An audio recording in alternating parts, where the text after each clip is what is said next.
Welcome to Jake's Savvy Moment, where you can get tips and ideas on how you can improve your and your horse's development. Roll the tape.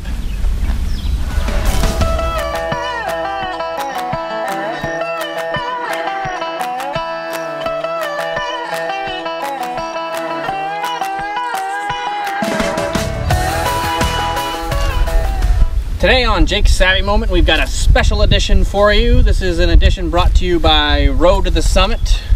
And we're going to talk about the squeeze game. I've got Denver here to help me talk about the squeeze game. The squeeze game is game number 7. We're also going to show how we incorporate the friendly game into our development along with the squeeze game with Denver here.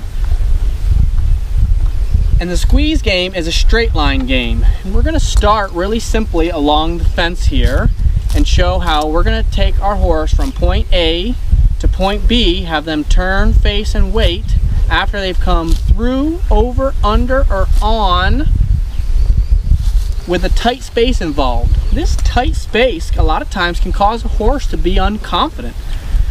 And we really want to teach these guys, instead of being claustrophobic and panicaholics, to be confident through tight spaces and putting their feet on or over obstacles like jumps or pedestals, and also be able to go under things like the roof of a horse trailer. A lot of times when we start being ready for the squeeze game, we just do it along a fence like this, and we're going to look at, maybe we just finished some sideways and now I'm standing close to the fence and my horse is facing me. To make this really simple, I'm just going to walk backwards along the fence, which is going to draw my horse's feet forward.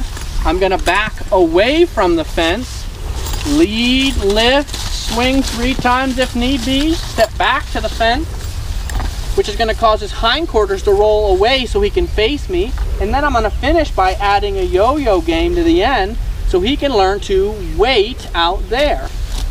I'm going to at least try to have him wait for 7 seconds. I could count 1 Pirelli, 2 Pirelli, 3 Pirelli, 4, 5 Pirelli, 6 Pirelli, 7 Pirelli, time. And this allows my horse to process what they just did, learn patience, and have a good standstill.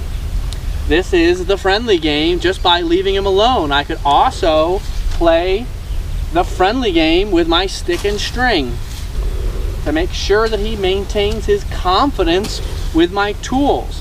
I could go up to him and rub him out here so he learns it's all right to be out and away from me, and I don't always have to bring him in and or accidentally teach him to come on top of me. We want to balance this squeeze game going both directions. So now I'm going to back away from him going down the fence, away from the fence to open a space for him to go through, step back to the fence, which will cause him to turn face, add a yo-yo game on the end to say wait. That gives him time to process again. This, just leaving him alone to think about what he just achieved, is a friendly game. Again, I could go out there and rub him, play with a stick and string, lots of ways that I can add the friendly game, but just leaving my horse alone to think is a great one. This gives him relief after the release of my pressure of leading him through the tight space.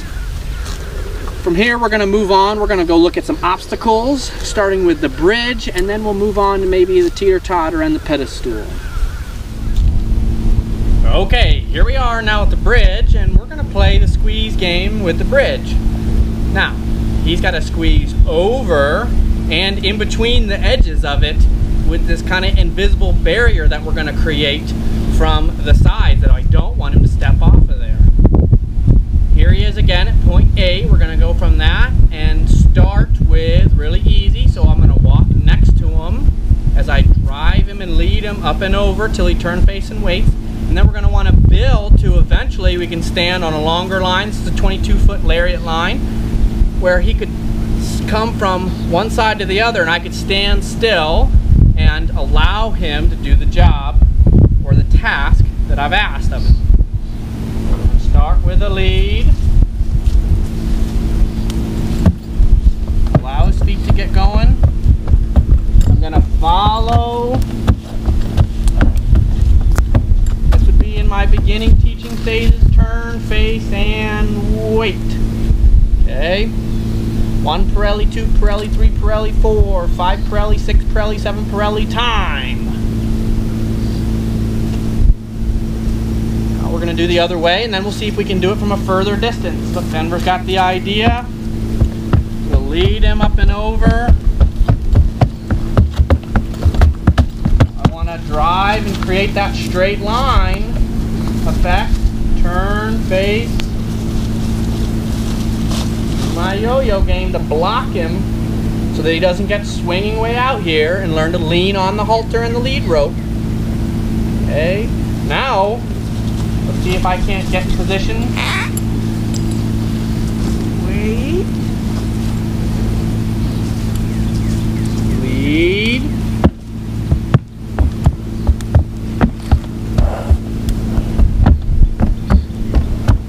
Keep the rope out of the way.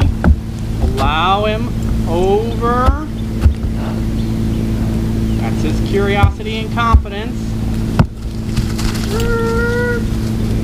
Turn, face, and wait.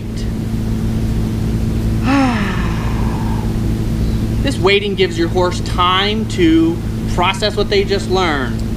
There you see him licking and chewing. He's thinking about what he just did, what he learned, what he accomplished. He has to be brave, okay, to get up and over this and put his nose, neck, and maybe his feet not around. Use my stick to block him till he finds it. Ask him over, see if I can't stay still.